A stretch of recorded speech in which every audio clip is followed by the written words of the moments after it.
The morning sun poured over the wide Kansas prairie, spilling golden light across miles of untouched grass and wooden cabins that seemed to breathe in the dawn.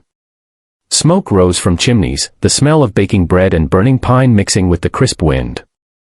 Inside one of those small cabins, a woman named Martha Ellison wiped flour from her hands, her face flushed from the heat of the oven and the weight of her own thoughts. She had lived out here on the edge of nowhere for 3 years, baking bread for the settlers who passed through, feeding cowhands and wanderers, and pretending that the ache in her chest wasn't loneliness. But that morning was different. That morning, a tall shadow filled her doorway, Jonas Reddick, the biggest rancher for miles. His hat was dusted with sunlight, his shirt rolled up to reveal arms cut by years of hard labor, and his boots carried the dust of 100 miles. Martha froze, the dough still soft beneath her palms. She had heard of him, of course. Everyone had. He'd built his ranch from nothing, turning the barren land into a sea of cattle and wheat. But the stories also said he was hard as iron, a man of few words and fewer smiles. And now here he was, standing in her doorway, asking if she could cook for his ranch. His cook had taken sick, he said, and the men were starving. Martha's heart thudded painfully. She wanted to say yes, to grab the chance to prove her worth beyond her appearance. But then she caught her reflection in the tin pot hanging by the window, broad shoulders, round cheeks, arms that carried the marks of years spent kneading dough and lifting pots. Shame rose like fire in her throat. "No one loves a fat girl, sir," she whispered, unable to meet his eyes. "But I can cook. If you believe in kindness, second chances, and the beauty of people's hearts over their appearances, then please take a moment to like, comment, share, and subscribe to Kindness Corner, because stories like this one remind us that compassion still matters." Jonas didn't move for a moment. The sunlight stretched between them, catching in the air thick with flour. Then he spoke softly, his voice carrying a depth that surprised her. "Miss Ellison," he said, "I'm not looking for love. I'm looking for someone who knows what care tastes like." His words hung in the air long after he left, and by noon, Martha found herself loading her few belongings into a cart and heading toward Reddick Ranch. The ranch was bigger than she had imagined. Dozens of men worked under the sun, their laughter echoing off the barns, but as she walked past, some of them smirked. "She's the new cook," one whispered. "Looks like she could eat half the kitchen." Their laughter burned through her like wildfire, but she kept her head down and went straight to the kitchen. There, she found her strength again. The moment she touched flour, she remembered who she was. Days turned into weeks. Martha cooked with her heart, thick stews, golden loaves, and pies that made even the coldest cowhand smile. Slowly, the teasing faded. The men began to linger at the kitchen door, bringing her wildflowers or asking for seconds. They said the ranch smelled like home now. But Jonas remained distant. He always thanked her politely after meals, his eyes unreadable. Sometimes she caught him watching her as she kneaded bread or tended the fire, but he never said more than a few words. Then one afternoon, a storm rolled in from the plains.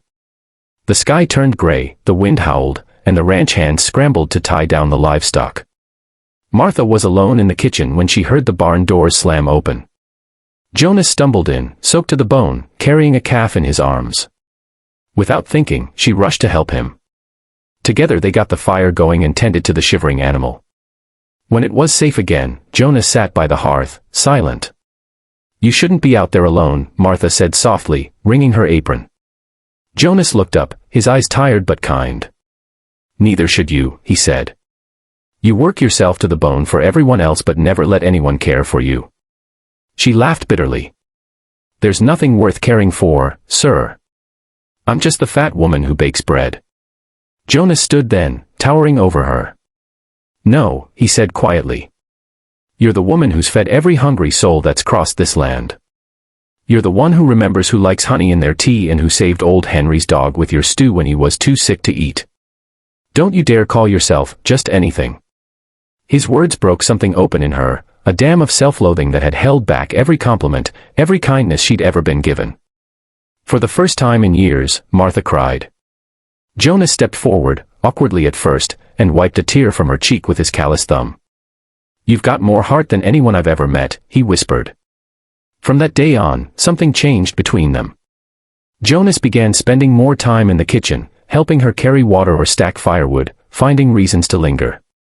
Martha noticed the way his eyes softened when she laughed, how he'd sneak second helpings of her apple pie even when he pretended he didn't like sweets.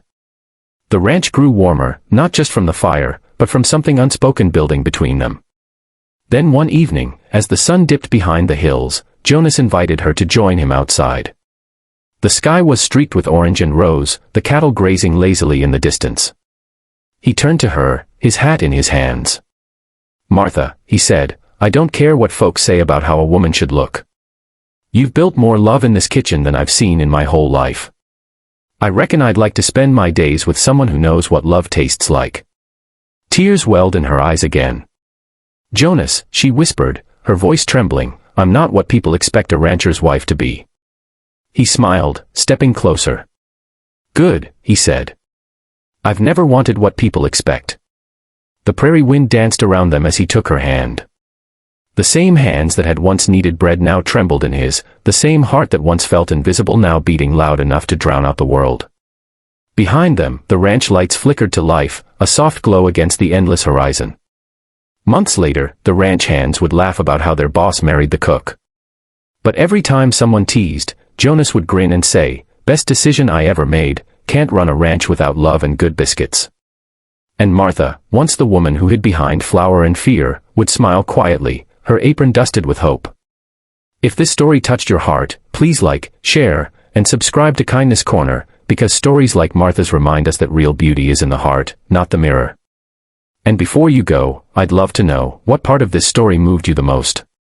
Tell us in the comments below.